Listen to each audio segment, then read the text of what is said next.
सवेरे लेकर तेरा नाम प्रभु, करते हैं हम शुरू आज का काम प्रभु।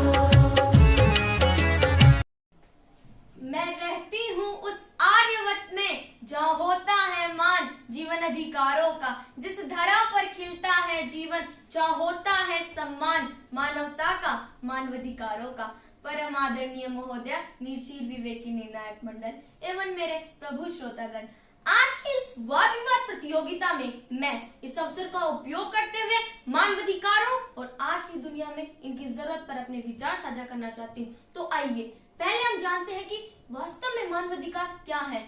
मानवाधिकार की कोई सर्वमान्य विश्वव्यापी परिभाषा तो नहीं है, लेकिन मानवाधिकार ऐसे अधिकार है जिनका प्रत्येक मनुष्य उसके जन्म और राष्ट्रीयता के आधार पर हकदार होता है। श्रोताओं की जानकारी हेतु बताना चाहूंगी कि भारत में मानवाधिकार कोई नई बात नहीं है। पुरातन काल से ही वेदों तथा धर्म ग्रंथों में भारत के ऋषि मुनियों ने विश्व नागरिक की कल्पना करते हुए विश्व मानव शब्द का प्रयोग किया। लगभग 10,000 साल पहले ऋग्वेद के 8वें मंडल में आया शब्द विश्व मानुष इस बात का प्रमाण है कि भारतीयों की दृष्टि वैश्विक थी। फिर भी मानवाधिकार वे हैं जिनमें किसी भी मनुष्य के लिए उसकी जाति, धर्म, भाषा इत्यादि कुछ भी मायने नहीं रखते।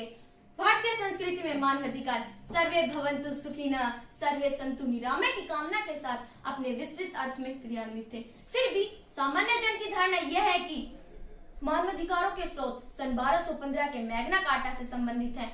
भारत के सभी नागरिकों को इन मौलिक अधिकारों का बराबर आनंद लेने का अधिकार तथा इनका उल्लंघन होने पर इनके खिलाफ बोलने का भी पूरा अधिकार है। संयुक्त राष्ट्र संगठन यूएनओ ने 10 दिसंबर को विश्व मानवाधिकार दिवस के रूप में से घोषित करके मानवाधिकारों के महत्व को पहचाना है। इसे वर्ष 1948 के बाद से अपनाया गया।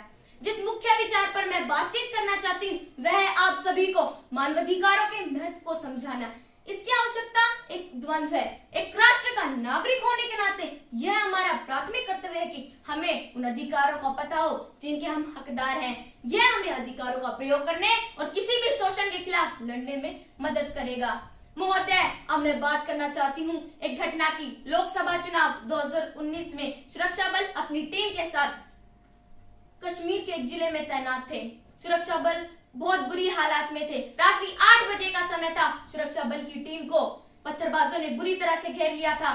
पत्थरबाजों ने उनके ऊपर पत्थरों की मूसलाधार बारिश करनी शुरू कर दी थी। इस विपरीत परिस्थिति में भी उन्होंने उनके मानव मूल्यों की रक्षा और अपने कुशल प्रशिक्षण का परिचय देते हुए अपनी टीम को वहां से सुरक्षित निकाला, लेकिन मानवाधिकारों को आड़े नहीं आने दिया। हमारे साथी यही बंदूक की गोली से सही और गलत का फैसला करते हैं, तो मैं बताना चाहती हूँ कि बंदूक से निकली गोली तो किसी का सीना चीर सकते हैं, लेकिन मुख से निकली मीठी वाणी पूरी आवाम का दिल जीत सकती है। महोदय, अब मैं बताना चाहती हूँ कि मानवाधिकारों का अनुपालन करते हुए देश में आतंकवाद और उग्रवाद से बखूबी तरीके से निपटा जा सकता है। महोदय, बात चाहे अमरनाथ यात्रा की हो या वर्ष 2013 केदारनाथ घाटी का वो खौफनाक मंजर जहाँ हमारे सुरक्षा बल अति दुर्गम क्षेत्र और विपरीत परिस्थिति में अपनी जान की परवाह न करते हुए हजारों लोगों को बचाया था। जब अति दुर्गम क्षेत्र और विपरीत परिस्थिति में मानव मूल्यों को ध्यान में रखते हुए अपने कर्तव्य का निर्वहन किया जा सकता है, तो आतंकवाद और उग्रवाद प्रभावित क्षेत्र में अपने मानव मूल्यों को ध्यान में रखते हुए